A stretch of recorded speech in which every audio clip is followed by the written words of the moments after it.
the aorta. This is the ascending aorta here, and it's going to go into the aortic arch. Then off the aortic arch to the right side, you get the brachiocephalic trunk, also called the brachiocephalic artery, so whichever you want to do. Then you get the left common carotid, and then you get the left subclavian.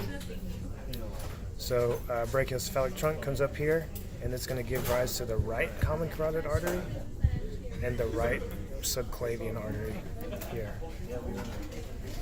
Off of the subclavian arteries, you get a branch that goes up toward the head, and that's your vertebral arteries. Vertebral artery. When it dies underneath the armpit, then it's simply called the axillary artery at that point.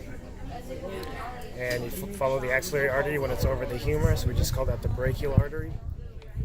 And then it branches, and the one that follows the radius is the radial artery, and the one that follows the ulnar is the ulnar artery. And that's a better seen over here.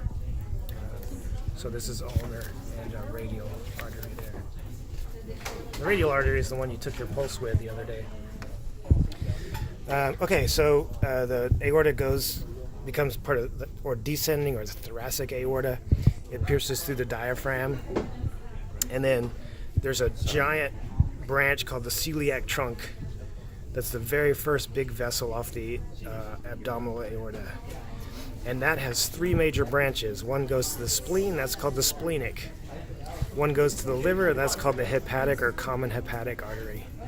And then one serves the stomach, and that's actually the left gastric artery.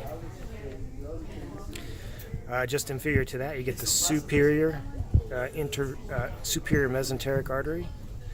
And then just inferior to that, you get the two renal arteries here that branch. You can't see it, but they branch off the aorta and serve the kidneys. Below that, you have two small branches that is listed in your lab manual. These are your gonadal arteries. So they serve the gonads. Gonads. Yep. Testes in males and ovaries in females. And then you get the inferior mesenteric, is this one that serves the distal part of the large intestine. That's the inferior mesenteric. Then you get a branch, the abdominal aorta ends, and it becomes what are called the common iliac arteries. And then that branches to an internal iliac and external iliac. And then once you pass it goes underneath what's called the inguinal ligament. So once it passes the pelvis here, it becomes the femoral artery. So this is all femoral artery here. And then it goes behind the knee. It's called the popliteal artery. And then that branches into an anterior and posterior tibial artery. So anterior and posterior. This will be the anterior. This is showing you the posterior. And I think that's it. That's for now. Any questions, anyone? That's it?